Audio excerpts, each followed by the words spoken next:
As we avidly collect all the flowers that exist in the valley non-stop, we start to think, do I really need so many flowers? The answer is yes, you do, if you want to create these beautiful flower fields, that is.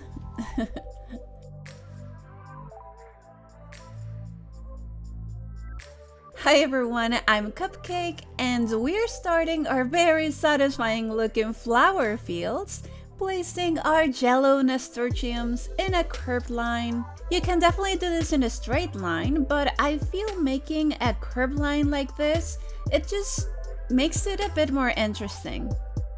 I'm starting this from the beach, so this path will end all the way into Frozen Heights stairs. Then we're going to start our second line of jello nasturtiums that will mark the width of the path.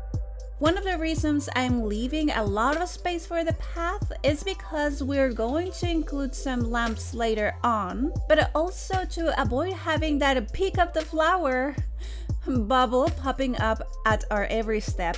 I am just trying to keep the same space between both jello lines, something like this.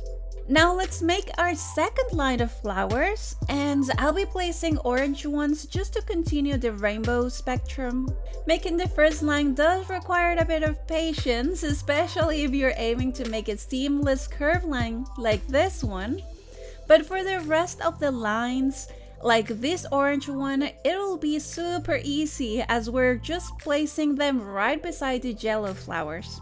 Then we'll continue with our next color, which is red of course, and just finish the line all the way.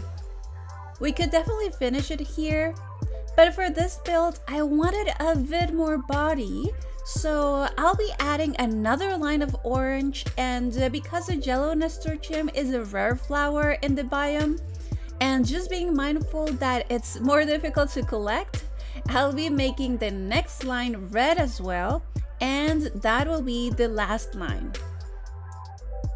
Now let's do exactly the same for the other side. So we're doing jello, orange, red, orange, red. It's already looking amazing. Now, because nature is not perfect, we don't need to be either. So we're also adding some imperfections so it looks more natural with these jello daisies, just spreading them around here and there. And we are also doing the same with these red daisies for the outer side of our flower fields. And if you end up having some holes in your path, you can also fill them in with these daisies. Yeah, something like this. But that's not all. We are going to add a bit more lush around by adding some bushes on both ends of the path, just intercalating between the Peaceful Meadows bush colors and the Forest of Valor colors. Then we're surrounded our path with beach grass all around, of course on both sides of our flower fields. Then let's also have a line of dwarf trees, and I'm intercalating again between the Peaceful Meadow colors and the Forest of Valor colors. Something like this. Then we are also intercalating between these lush trees and meager trees. I decided to use these trees because I think it just gives the area a very interesting and unique feeling that I just fell in love with, so we are keeping them.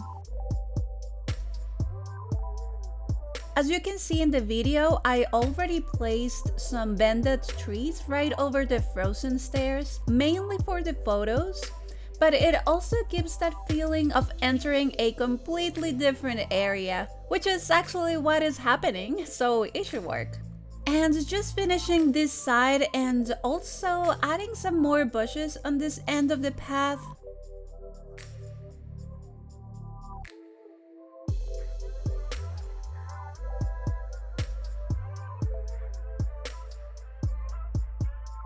Let's not forget our lighting.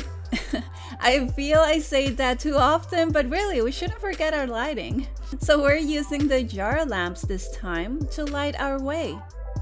And I'm only looking for adding one symmetrically positioned pair on each end and just a few spread around in between. I believe this is one of the most satisfying areas I have decorated, and I feel so proud of the fact that I actually got to use all the flowers I was avidly hoarding. Stay tuned for my next video where I'll be creating a beautiful fairy circle. Feel free to give a like if you like this video and subscribe only if you're interested in more, of course. Thank you all for watching, and I hope you have a very sweet day.